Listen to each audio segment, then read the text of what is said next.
A man stood on a railroad bridge in Alabama, looking down into the swift waters of the Owl Creek River below.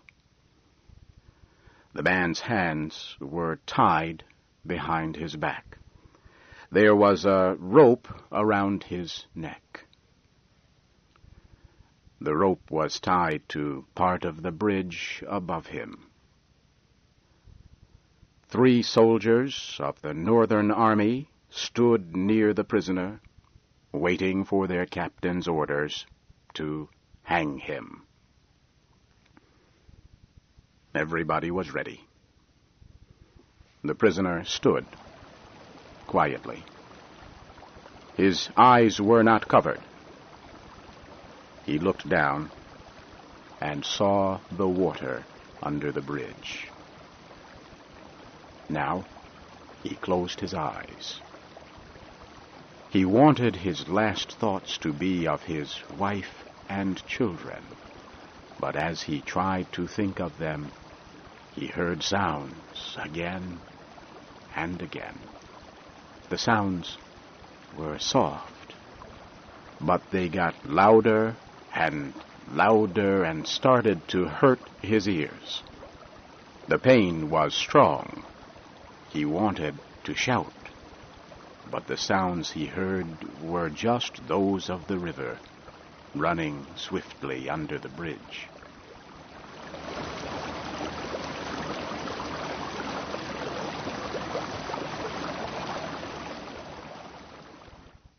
The prisoner quickly opened his eyes and looked at the water. If I could only free my hands, he thought. Then I could get the rope off my neck and jump into the river. I could swim under the water and escape the fire of their guns. I could reach the other side of the river and get home through the forest. My house is outside of their military area, and my wife and children are safe there. I would be, too. While these thoughts raced through the prisoner's mind, the captain gave the soldiers the order to hang him. A soldier quickly obeyed. He made the rope firm around the prisoner's neck. Then he dropped him through a hole in the bridge. As the prisoner fell, everything seemed black and empty. But then he felt a sharp pain in his neck and could not breathe. There were terrible pains running from his neck down through his body, his arms, and his legs. He could not think.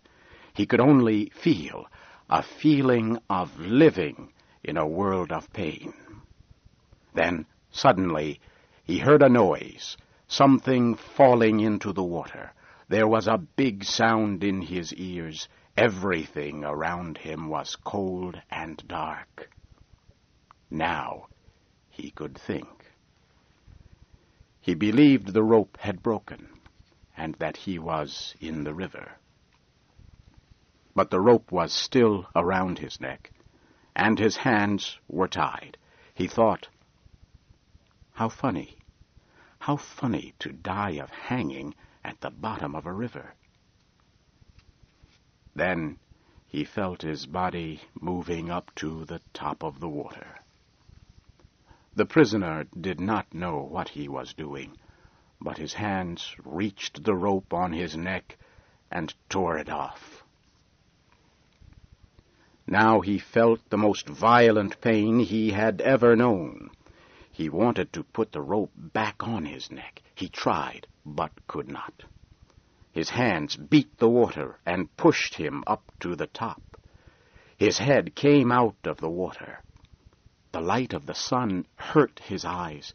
His mouth opened, and he swallowed air. It was too much for his lungs. He blew out the air with a scream. Now the prisoner could think more clearly. All his senses had returned. They were even sharper than before. He heard sounds he never heard before, that no man's ears ever heard. The flying wings of small insects, the movement of a fish. His eyes saw more than just the trees along the river. They saw every leaf on the trees, and they saw the thin lines in the leaves. And he saw the bridge, with the wall at one end. He saw the soldiers, and the captain on the bridge. They shouted, and they pointed at him. They looked like giant monsters. As he looked, he heard gunfire. Something hit the water near his head. Now there was a second shot. He saw one soldier shooting at him. He knew he had to get to the forest and escape. He heard an officer call to the other soldiers to shoot. The prisoner went down into the river, deep, as far as he could. The water made a great noise in his ears, but he heard the shots. As he came up to the top again, he saw the bullets hit the water. Some of them touched his face and hands. One even fell into the top of his shirt. He felt the heat of the bullet on his back. When his head came out of the water for air, he saw that he was farther away from the soldiers, and he began swimming strongly. As he swam, the soldiers fired their rifles. Then they fired their cannon at him. But nothing hit him. Then, suddenly, he could not swim. He was caught in a whirlpool which kept turning him around and around. This was the end, he thought. Then, just as suddenly as it had caught him, the whirlpool lifted him and threw him out of the river. He was on land. He kissed the ground. He looked around him. There was a pink light in the air. The wind seemed to make music as it blew through the trees. He wanted to stay there. But the cannon fired again, and he heard the bullets above his head. He got up and ran into the forest. At last, he found a road toward his house. It was a wide, straight road. Yet it looked like a road that never had any travelers on it. No farms, no houses on its sides, only tall, black trees. In the tall, black trees the prisoner heard strange voices. Some of them spoke in words that he could not understand. His neck began to hurt. When he touched it, it felt very large. His eyes hurt so much that he could not close them. His feet moved, but he could not feel the road. As he walked, he was in a kind of sleep, now half awake, half asleep. He found himself at the door of his house. His lovely wife ran to him. Ah, at last.